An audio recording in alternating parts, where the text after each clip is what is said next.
Swan, t'avais pas dit que tu ferais une vidéo par mois? Bah, tu sais que 1 an pour un humain, c'est 7 ans pour un chien. En un des chiens, je suis parfaitement dans les temps. Bonjour à tous. Aujourd'hui, dans ma vie en lo-fi, on va parler de ça.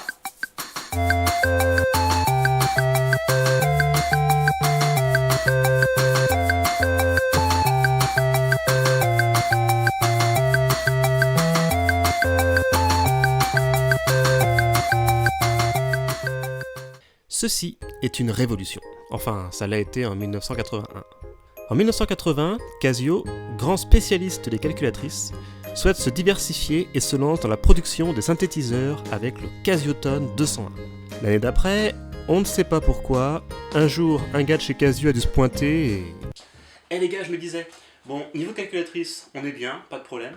Par contre, est-ce qu'on pourrait pas, faire un truc de dingue, attention, un truc de taré, est-ce qu'on pourrait pas concevoir un synthétiseur familial, attention familial, c'est important, mais qui ferait aussi calculatrice? Eh ben, ils l'ont fait. Et c'est même pire que ça, car 1 an plus tôt, ils avaient fait la première calculatrice musicale, le Casio Melody 80. Et ils ont réitéré 5 ans plus tard avec le VL 80. Un des buts premiers du VL1 était d'initier le jeune public à la création sonore via la programmation par calculatrice. Et franchement, c'est une assez bonne idée. Au moins, ça donne pas l'impression de prendre les gamins pour des neuneux, quoi. Alors avec des pubs qui vendent du rêve et un prix abordable, ce synthé a extrêmement bien marché. D'ailleurs, si vous voyez des gars sur eBay qui le vendent comme un synthé super rare, vous pouvez pouffer parce que franchement, ils en ont vendu des millions. Donc. Mais il a aussi causé un peu de tort à Casio, qui a conservé son image d'entreprise qui fabrique des calculatrices et fait des synthés très familiaux et assez peu professionnels, contrairement à Yamaha qui avait, il faut dire, bien plus d'expérience dans le domaine. Bon, on va pas s'attarder sur la partie calculatrice. Ok, alors si on prend les 84 viewers de la dernière vidéo, qu'on enlève les robots, qu'on enlève les membres de la famille évidemment, les amis, c'est important aussi, les gens que j'ai harcelés pour qu'ils regardent également la vidéo, et moi-même... Oh putain. Tout d'abord, il y a ce toucher inimitable qui fait que même dans le noir, vous saurez que vous jouez sur un VL1. Plus sérieusement, on ne peut pas parler ici d'un clavier, car ce sont des boutons plus que des touches. Mais on peut tout de même faire des glissando, et à l'exception des rares moments où les boutons se coincent, ce qui peut malheureusement arriver, ça se joue très bien. Alors on peut jouer 29 notes, et surtout, on peut transposer le clavier à l'octave inférieure ou supérieure. Le VL1 est monophonique, c'est-à-dire que vous pouvez jouer qu'une seule note à la fois, ce qui est le cas sur beaucoup de synthés vintage et même sur des synthés actuels.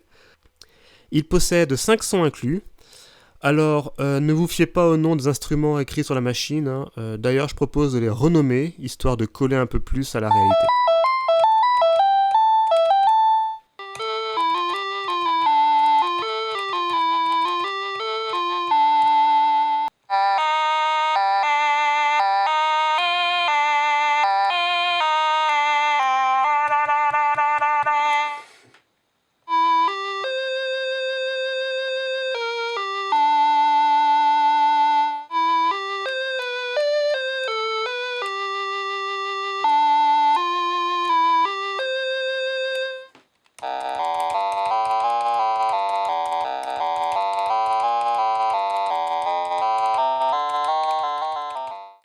Ah, et ce qui est fort, c'est qu'on peut même faire un wah-wah naturel.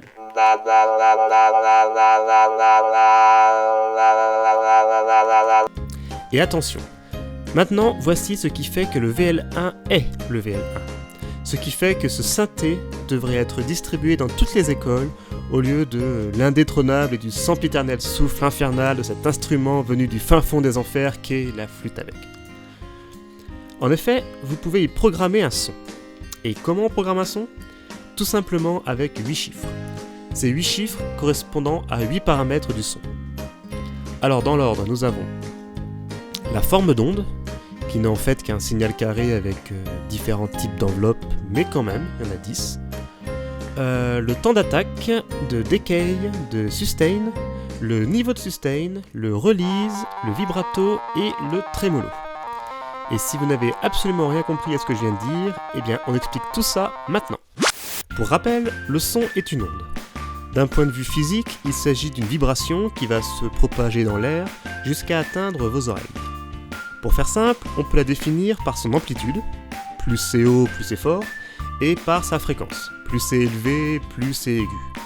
Par exemple, la note servant de référence à l'accordage de la plupart des instruments à cordes, les pianos, les guitares, les violons, est la note correspondant à une fréquence de 440 Hz, c'est-à-dire un La. Pour produire un son, un synthétiseur utilise plusieurs modules de génération et de traitement sonore afin de créer un son de base qui sera modifié par divers paramètres afin d'obtenir le timbre désiré. Alors non, le timbre c'est ce qui permet d'identifier qu'un son ressemble à un son de piano, de flûte, de violoncelle. Intéressons-nous d'abord au générateur du son. Pour générer un son, nous avons besoin d'un oscillateur, ou VCO, remplacé au milieu des années 80 par un microprocesseur appelé DCO, pour Digital Controlled Oscillator. C'est lui qui va générer la forme d'onde du son. Il en existe principalement 4, la sinusoïde, le signal carré, c'est celui du VL1 d'ailleurs, le signal triangulaire et celui en dents de scie. Suite à l'oscillateur, nous trouvons le générateur d'enveloppe, qui lui va faire varier l'amplitude du son lorsqu'une touche du clavier est enclenchée. C'est ici qu'on règle l'ADSR, c'est-à-dire le temps d'attaque, de decay, de sustain et de release. L'attaque détermine quand le son va atteindre son volume maximal. Soit c'est court, soit c'est long.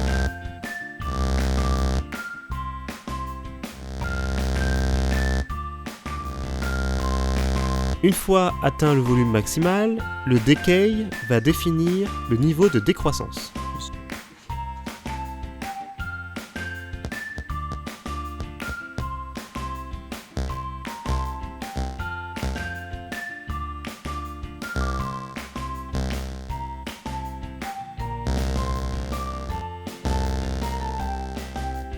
Le sustain, lui, permet de maintenir ou non le son.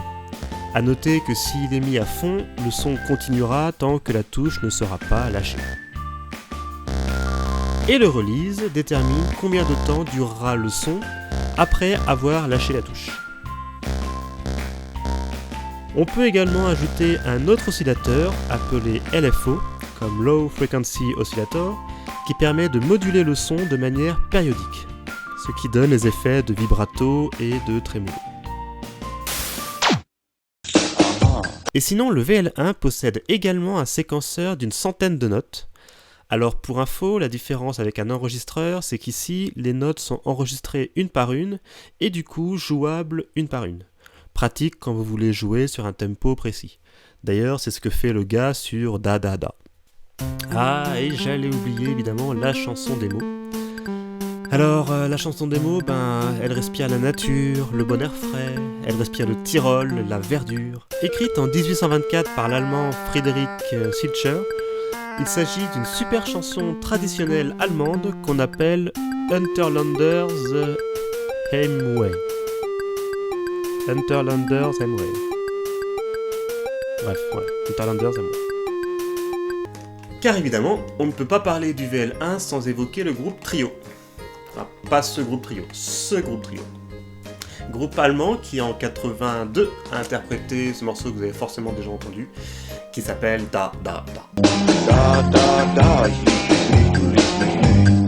Da Da Da, you just need to listen. Da Da Da. Da Da Da. Da Da. Pardon. Mais aussi le groupe White Town. Mais si White Town, ceux qui chantent Your Woman. Bon, je passe ça. Et ben dans Your Woman, vous avez... Oui, je sais, c'est court, mais c'est quand même le VL1. Et de manière un peu plus anecdotique, il y a aussi Fergie des Black Eyed Peas qui chante ça. First time that I saw your eyes, boy, you look right to me. Voilà, c'était le Casio VL1, j'espère que la vidéo vous aura plu. N'hésitez pas à liker, à partager, à vous abonner, à m'inviter à dîner si vous voulez. Et comme dirait le groupe Trio, Ischli-Bischni, Rap putain. Da, da, da.